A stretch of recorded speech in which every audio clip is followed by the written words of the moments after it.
This is actually my first synthesizer. It's still working. With this, you can actually do noise like this. And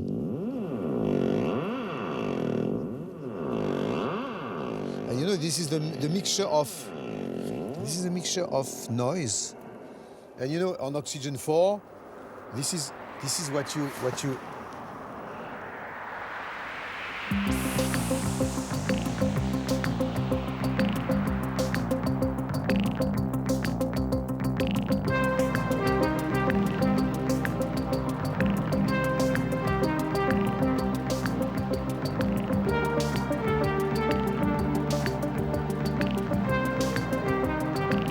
When Oxygène has been released, few people send their copy back to the manufacturer saying there is a mistake because the beginning of the album starts with white noise.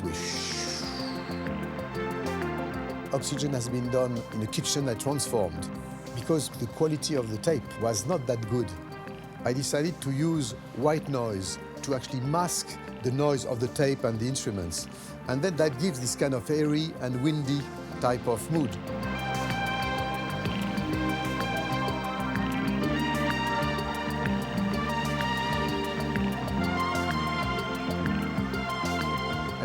It all started actually in Netherlands with one independent producer who found this album in France, and he's been just appointed as the head of Polydor in London.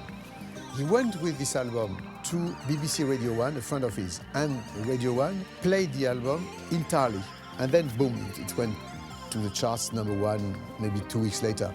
And it was not due to Oxygène 4, it was due to the whole album, this kind of probably dark and sunny aspect of Oxygène. The cover, like this, I mean, when you think about this cover, quite, I remember my mom saying, why are you calling your album by the name of a gas and putting a skull on the cover? It's not going to work.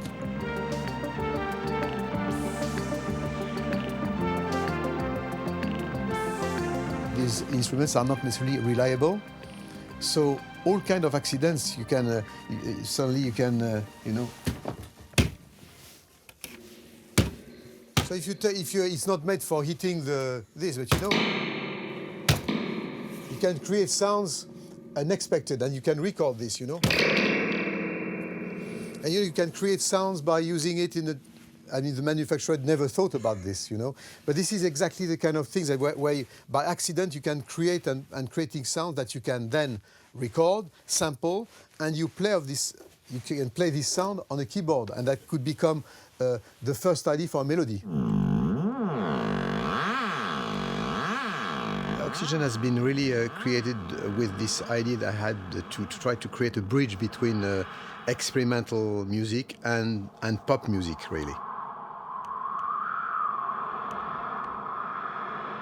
We have to understand that electronic music is coming from Europe. It has nothing to do with blues, jazz, rock, American pop format.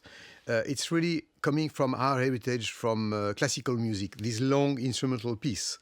And if we can say that rock and roll is probably an ethnic music coming from America that conquered the world, we could say that electronic music is an ethnic music coming from Europe that conquered the world. For me, obviously, when I went into the Music Research Center, it was in days where electronic music was really coming from mainly Germany and France, with Stockhausen on one side, Pierre Schaeffer, Pierre Henry on the other side. And with this idea that for the first time, we were considering music not only regarding notes based on solfeggio, but actually but music related to sounds.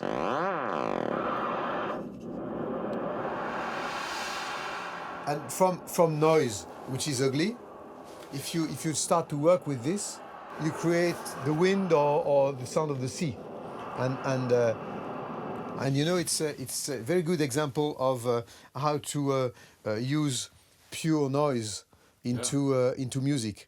And Pierre Schaeffer actually taught me this. The difference between noise and music is the hand of the musician. Lots of people are saying electronic music is abstract and cold. And it's the reverse. For me, electronic music is the most sensual, most sexual, organic thing, because you can really work with your hands in a very, very, yes, tactile, emotional way.